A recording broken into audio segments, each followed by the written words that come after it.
Bonjour à tous et bienvenue dans cette nouvelle vidéo qui a pour titre Tour du potager des semis en place et quelque chose comme ça le titre.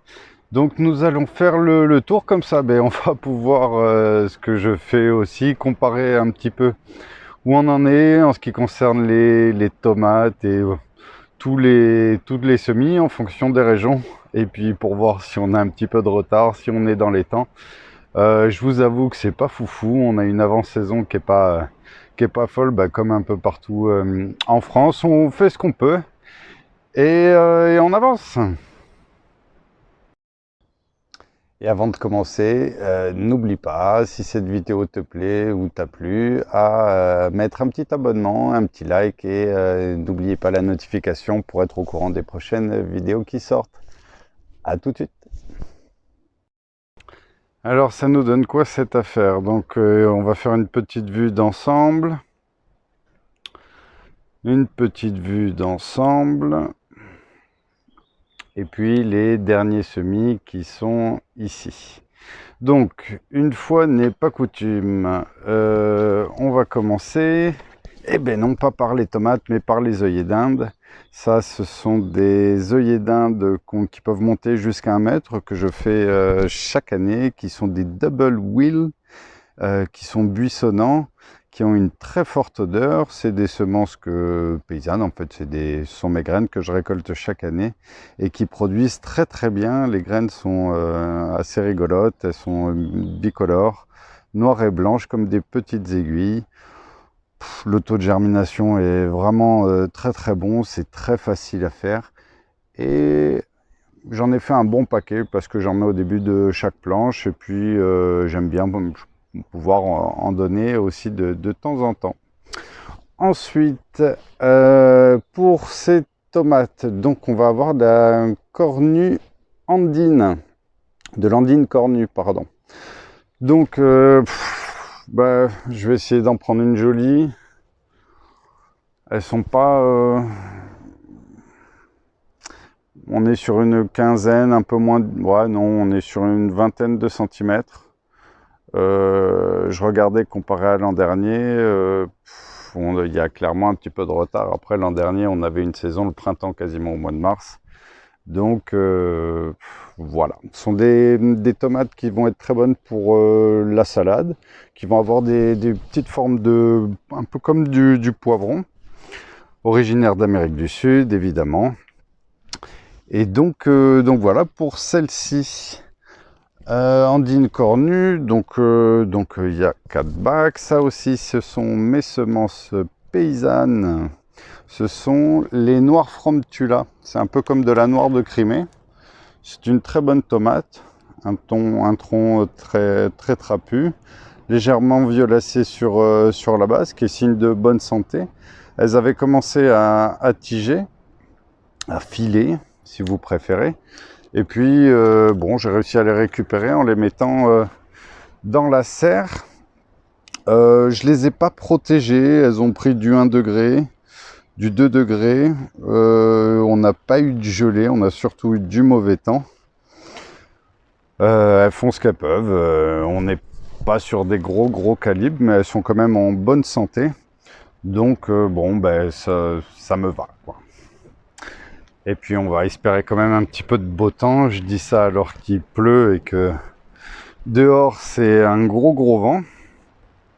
C'est le jeu, ma pauvre Lucette. Ensuite, qu'est-ce que nous avons? Alors, ma tomate préférée. Ma tomate préférée, pas une once d'acidité. Ça, j'avais fait aussi l'an dernier. J'avais pas fait de l'andine cornue. Là, j'en fais cette année. J'ai un petit peu modifié certaines variétés. Là, on est sur de la tomate ananas bigarré orange. Des tomates, elles sont vraiment magnifiques, donc elles sont plutôt massives. Donc je sais pas si le point se fait. Elles sont plutôt massives. Là aussi, un tronc un petit peu violacé. Là aussi, signe de bonne santé. Elles se tiennent bien, sont plutôt jolies, une vingtaine de centimètres. Elles n'attendent qu'à se développer. Qu'est-ce qu'il va y avoir d'autre? Donc là aussi, 4 plaquettes, parce que bah, comme je dis souvent, on n'est pas des sauvages. Là aussi, ce sont mes graines. Alors, bizarrement, celles qui... enfin, c'est pas bizarrement d'ailleurs, mais elles sont... c'est celles qui vont être le plus massives. Ça, ce sont ces fameuses graines du conservatoire de graines de Toulouse qui sont cultivées en paysanne depuis une dizaine d'années. Qui sont juste magnifiques, d'un très gros calibre, d'un peu plus de 500 grammes. Et qui sont vraiment avec une petite collerette très légèrement jaune. Et qui sont super sympas. Ensuite, de la classique. De la classique, ça va être de l'aroma. Donc elles sont pourtant, elles ont été mises en même temps ou une petite semaine de décalage. Elles sont un petit peu plus fines, un petit peu plus petites. Les aromas vont être super pour, comme vous le savez, pour de la sauce tomate ou pour en salade, quoi, tout simplement, quoi. On m'avait demandé aussi de faire des tomates cerises. Alors du coup, j'en ai fait. Là aussi, ce sont mes graines. Ça va être de la tomate Maxwell Cherry. Alors, elle est super, celle-ci. Pourquoi? Parce que d'une part, elle est increvable, elle est hyper résistante. Elle a été coupée avec une tomate sauvage. C'est un petit calibre de tomates, faisant quasiment 1,5 cm. Donc vraiment des petites billes qui sont super bonnes, qui sont très résistantes aux maladies et qui produisent même par temps froid. Et l'an dernier, j'ai récolté jusqu'à novembre en laissant des pieds. Très certainement du fait qu'elle soit coupée avec une tomate sauvage. Donc elle vit un peu sa vie. On récolte très tard, elles sont résistantes aux maladies. Ça fait des petites billes, elles sont magnifiques. Donc ça c'est génial. Les artichauts, les basiques. Là, on est sur du glace, qu'est-ce que je dis de la glaceline? De l'Imperial Star, pardon. Avantage de cet artichaut, donc on part de graines. J'ai déjà mis en place ceux de l'an dernier, qui ont très bien évolué. L'avantage de cet artichaut, c'est qu'il va avoir pas ou peu d'épines, donc l'Imperial Star. Les graines sont un petit peu chères, mais bon, je pense que ça vaut le coup. Peu d'épines, gros calibre 10-12 cm en ce qui concerne l'artichaut. Et puis, l'autre avantage, c'est qu'il va produire un petit peu plus. Un artichaut produit entre 3 à 4 artichauts. Celui-ci pourra produire entre 7 et 10 artichauts, ce qui est plutôt énorme, quoi. Donc à voir, j'ai planté en saison 1, donc je récolterai en saison 2 pour donc ceux de l'an dernier qui sont en place un petit peu plus loin. J'aurai vraiment des retours à partir de cette année. Les poireaux, donc je les fais dans des bacs comme ceci, des gros bacs à poissonniers, donc on demande à une grande surface pour pouvoir récupérer. Ici, il y a beaucoup de récup dans cette micro-ferme. C'est un bon calibre, n'oubliez pas de prendre quelque chose de plutôt profond. Là, il fait quasiment un peu plus de 20 cm de profondeur, sinon ça se développera pas. Et pensez à mettre assez de terre pour que ça puisse, que le niveau de la terre soit assez haut pour pouvoir prendre de la lumière. Alors, bon, c'est le début. J'ai essayé d'enlever ce qui se collait trop. On va les laisser jusqu'à ce qu'ils aient la taille d'un, on dit la taille d'un crayon, mais en vrai, bon, un peu plus petit, la moitié, les 3/4 d'un crayon suffira. Et puis on verra, ce sont des bleus d'hiver. Ils sont plutôt en bonne santé. On a essayé de faire des rangs à peu près corrects. Donc à voir pour la suite. D'ailleurs, ceux de l'an dernier, on va aller les voir. Je fais une mini coupure là-dessus. J'avais quelques petits problèmes et puis ils reprennent bien. Donc je vous montre ça.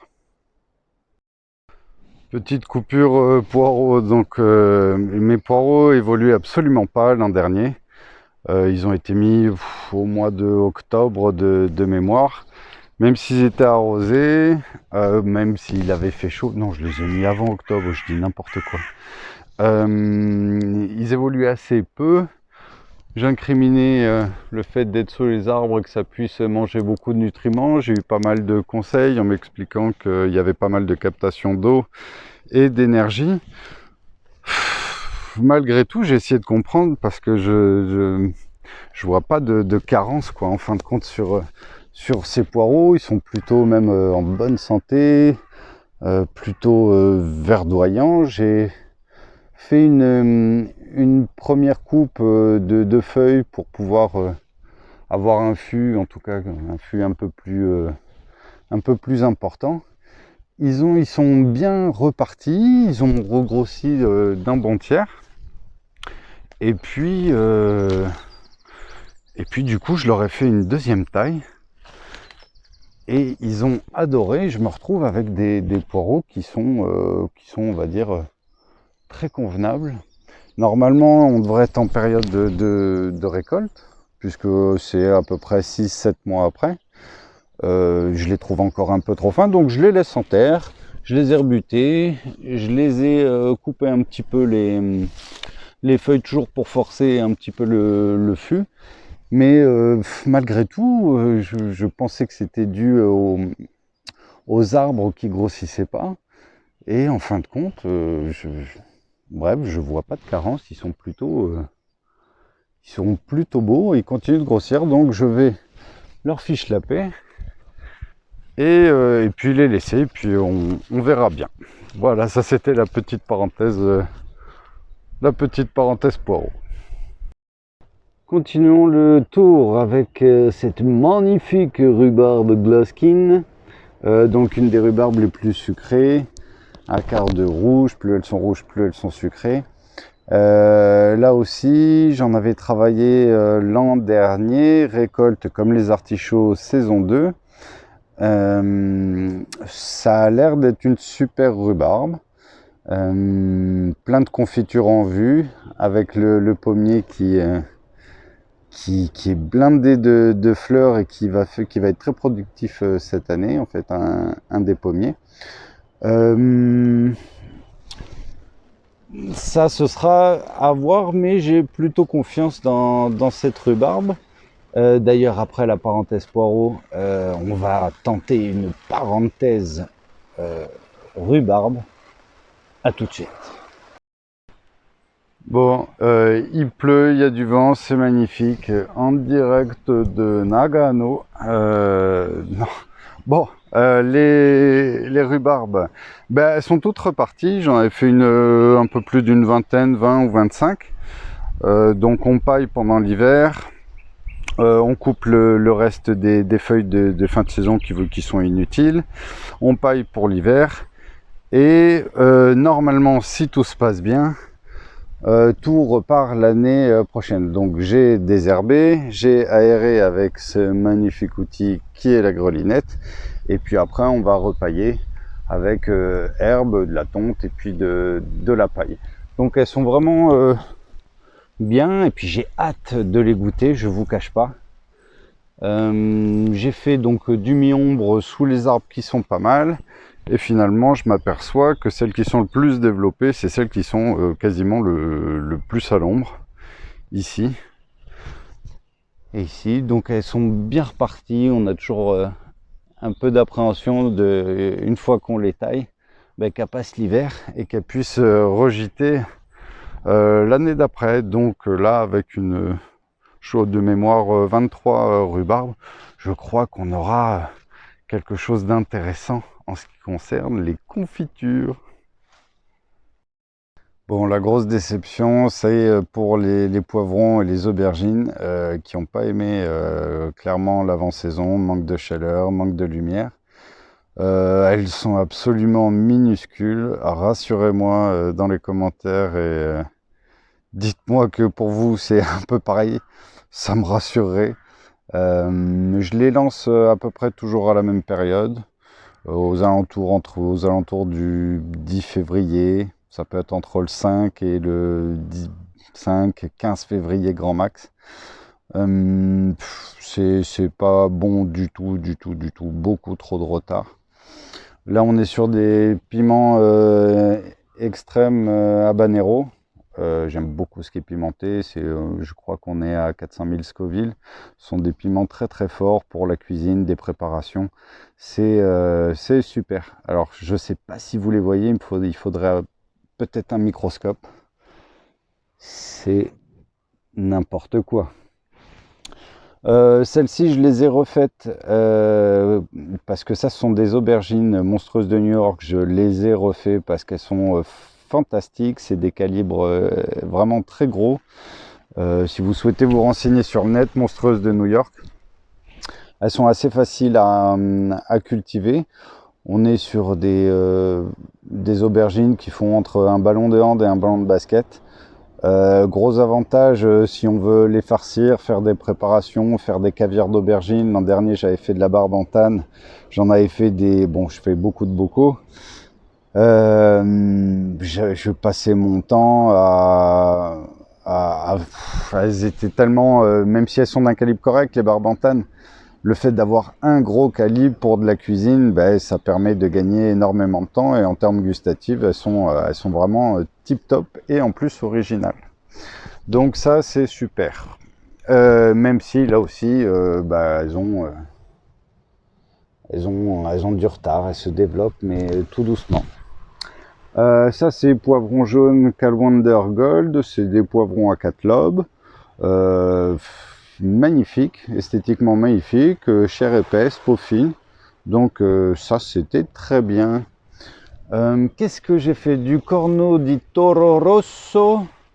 Parce que on m'en avait demandé, et puis je les trouve super bons et plutôt cool. Donc là aussi, on va avoir beaucoup de retard. Ils sont en bonne santé, hein, c'est pas la question, mais développer vraiment, ils sont minuscules, quoi. Qu'est-ce qu'il y a d'autre? Alors ça, ce sont mes semences, ce sont des Cherry Time. Là aussi, si vous avez la possibilité de vous renseigner sur net, c'est vraiment super comme poivron. C'est des petits poivrons qui sont un petit peu comme quand on fait des tapas, des mini poivrons qu'on peut fourrer. Donc ça, c'est super, je les garde, c'est hyper bon, hyper sucré. Et de par sa taille, il est super original et sa couleur est d'un rouge pourpre profond. C'est vraiment super. Des courgettes jaunes. Je fais principalement donc des courgettes jaunes. C'est original, ça met de la couleur dans les préparations, dans les bocaux. J'ai fait une autre variété, donc de la ronde de Nice, qui est développée correctement, et de la verte de Milan, d'un vert très foncé, très profond, et qui est très sympa. Ensuite, cette variété de tomates, je vous avoue, elles sont plutôt fines. Elles sont pas folles. C'est des tomates, des mini cœurs de bœuf. J'ai jamais fait. Je connaissais les cœurs de bœuf, évidemment. Là, ce sont des mini cœurs de bœuf. Des tomates qui font à peu près 80 grammes. Très bonnes pour la salade, pour de la préparation. Donc, vu le calibre, ce sera plus pour la salade. À voir. J'en attends rien, donc je risque pas d'être déçu, quoi. Donc, à essayer. Faut essayer des fois. J'ai fait quand même, parce que ça c'était assez facile à réussir, c'est assez sympa, c'est des physalis ant molly, donc là qui sortent tout juste. On est vraiment au tout début. Elles vont pouvoir se développer, je les repiquerai à peu près je les mettrai en terre à peu près dans 5-6 semaines. C'est un petit goût de mandarine, on appelle ça les caches d'amour aussi. C'est super bon, les gamins en raffolent. Bingo. Qu'est-ce qu'on a fait? De la butternut, de la musquée. Parce que là aussi, pour des préparations, c'est super. Petit goût de sucré, petit goût de châtaigne, c'est super. Les concombres, on essaye de Ça va, ils sont en bonne santé, bon pourcentage de germination. Là, on est quasiment sur du 100%. Enfin, on est sur du 100% d'ailleurs. Du market mort. L'avantage du market mort, c'est qu'il produit, market mort 76, c'est qu'il produit énormément et qu'il est très résistant aux maladies. Donc, c'est ce qu'on recherche, une bonne production, un bon goût. Évidemment, tout est en bio. Je travaille en permaculture, en agroforesterie. Donc, j'avais un très bon résultat l'an dernier. Donc, on continue. Mais j'ai quand même voulu varier. Donc, encore des petits œillets d'Inde. J'ai voulu varier avec des concombres arméniens. Des arméniens et ici des longs de Chine. Ce sont des produits que j'ai jamais travaillé. Donc ça va être une découverte. Voilà. Là on est encore sur de la musquée. J'en ai fait quelques autres pieds. J'ai lancé hier le maïs. Alors je sais que la plupart mettent directement, mettent directement en terre. Moi je suis un petit peu maniaque, j'en mets 2 par boguet. Ça me permet de pas trop gaspiller. Et puis de voir bien l'avancée, leur développement et de pouvoir les placer quand je le souhaite, en fonction aussi des intempéries ou autres. Alors là, on a du maïs doux blanc, c'est celui de l'an dernier. Et puis, il y a de l'arc-en-ciel, donc original et super sympa. Là, on a du chou-fleur géant, donc dans les alvéoles de 80.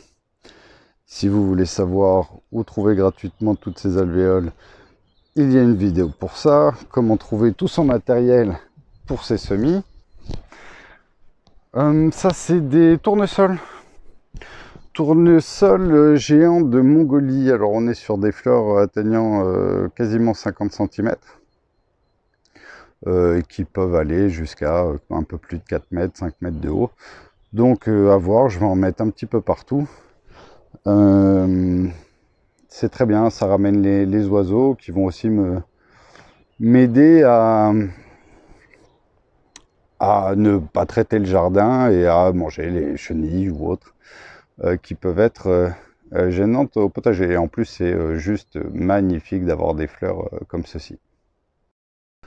Donc j'ai oublié de vous dire, mais bon, j'ai clairement du retard sur tout. J'ai un travail qui me prend du temps comme tout le monde.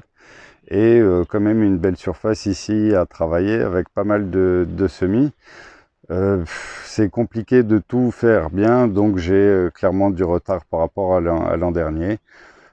Ça me fait de l'expérience, je vois où je me positionne, et puis on essaye d'améliorer progressivement, quoi.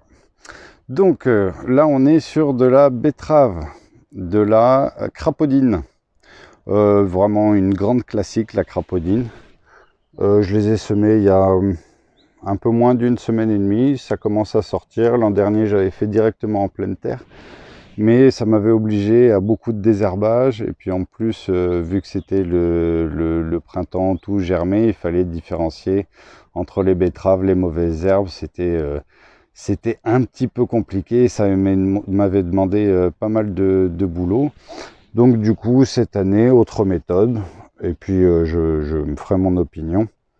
Autre méthode sur justement les mettre en godet, les replacer tranquillement sur une planche propre avant de pouvoir les pailler.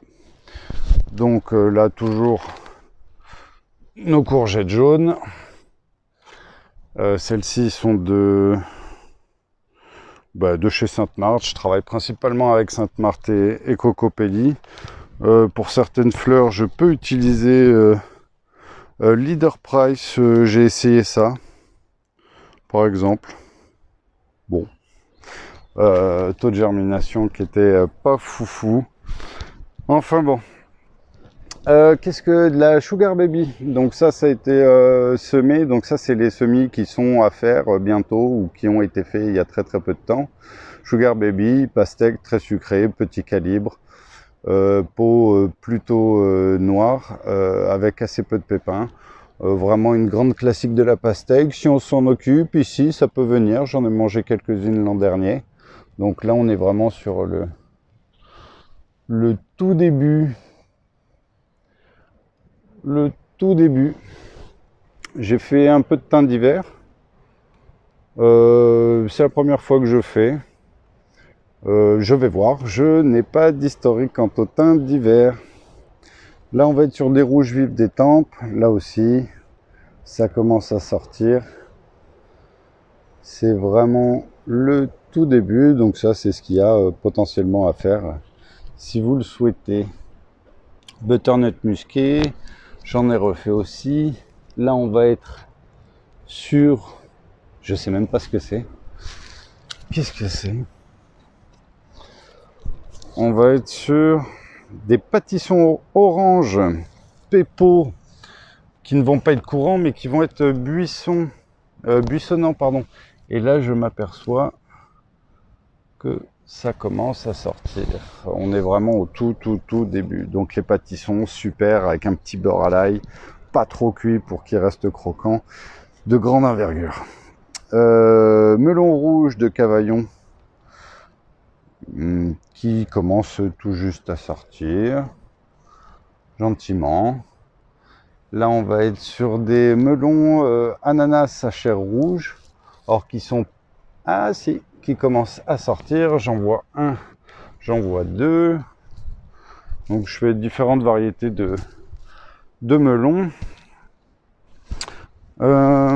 Qu'est-ce qu'on va avoir? Melon rouge de Cavaillon, là aussi qui commence à sortir. Et j'ai voulu tenter des fleurs made in Leader Price ou Lidl ou je sais plus, un truc comme ça. Des œillets d'Inde, mais qui sont des classiques. Je les ai mis il y a un peu plus d'une semaine. Et on se retrouve avec absolument rien. Normalement, ça aurait dû sortir. Je préfère nettement mes œillets d'Inde, j'ai voulu voir. Bon, a priori, j'ai mon opinion. Pourtant, je tamise ma terre. Je fais ça de manière assez précautionneuse.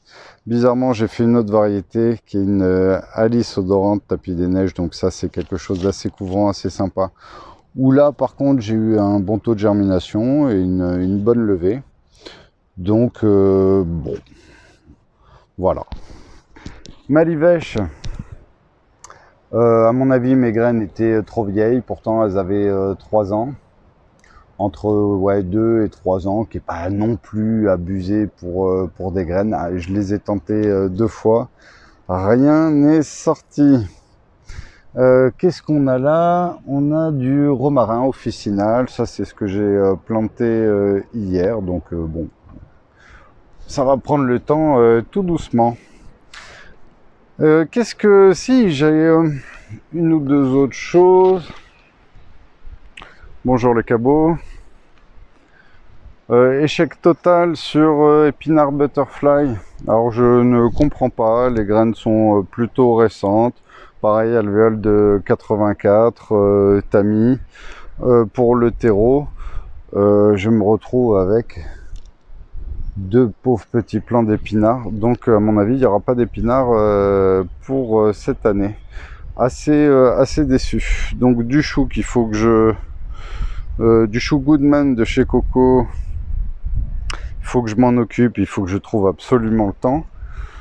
Là, on va être sur de la merveille de 4 saisons avec une petite artémisia qui a dû s'échapper ici. Là aussi, il faut que je m'en occupe, que je repique. Et là, on a des grosses frisées, grosses pommandes frisées. Très bon taux de germination. Donc, très sympa là-dessus. Je vous parlais de l'artémisia qui est ici. Je ferai une prochaine vidéo sur faire sa pharmacopée familiale ou faire pousser ses médicaments dans un titre un petit peu plus racoleur, quoi, on va dire. Donc voici pour les semis en place. Donc malgré tout, puisque l'an dernier j'avais fait à l'emplacement des poireaux, les pommes de terre, du coup je les ai changés. De toute façon, il est intéressant de pouvoir changer d'emplacement les pommes de terre qui pompent pas mal de nutriments. Je les ai plantées, j'allais dire très tardivement, non en tout cas pas précocement. Et là, du coup, ça commence à tout juste sortir. J'ai pas voulu faire tunnel, j'ai pas voulu faire en serre. À l'ancienne mon cousin, et ça se passera très bien. Donc on est vraiment sur le tout début. Elle commence à sortir. Donc j'ai dû faire 40, ouais, un peu moins de 50 mètres carrés, c'est 50 mètres carrés gentiment sont alloués. Là j'ai pu travailler un petit peu ma terre, c'est là où seront les salades, les oignons qui sont là, qui poussent bien. L'an dernier j'avais eu un échec oignon total puisque j'avais toujours entendu qu'il ne fallait pas arroser les oignons. Ils se sont fait défoncer de flotte. J'avais un peu peur qu'ils moisissent, etc. Bon, résultat, ils ont jamais été aussi beaux. Ils poussent très bien. Maintenant, après, il faut pas abuser de l'eau non plus. Mais je leur fous la paix et pour l'instant, tout se passe très bien. Les fèves que j'avais plantées l'an dernier, j'avais planté en début janvier. Là, je les ai plantées vraiment il y a un peu moins d'un mois et demi, donc beaucoup plus tard, en espérant qu'elles se fassent pas défoncer par les pucerons. Je compte sur cet écosystème et l'agroforesterie pour que les petites coccinelles viennent manger les pucerons, ce qui s'était très bien passé l'an dernier.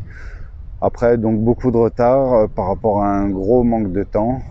On a quand même fait une planche de un peu plus de 15 mètres carrés parce que c'est génial, un petit peu de beurre salé et on est bien. Préparer la planche de carottes. Donc petit sillon, un petit peu de terreau dans le sillon, on recouvre et on essaye de semer plutôt clair. L'an dernier, j'avais vraiment trop semé, ce qui demande un temps énorme sur pas le désherbage, mais en tout cas l'éclaircissage. Et chaque début de planche, un petit œillet d'Inde et un tournesol qui galère, le pauvre, en espérant que ça forcisse le tronc et qu'il ait quelque chose d'intéressant. Voilà pour l'essentiel de ce petit tour. Les petites fraises viennent tout doucement. Voici pour l'essentiel de ce tour. J'espère que pour vous le potager se passe bien, que vous réussissez quand même ce que vous voulez faire. Je vous souhaite plein de bonnes choses. N'oubliez pas de vous abonner si ça vous a plu. Je vous dis à très bientôt.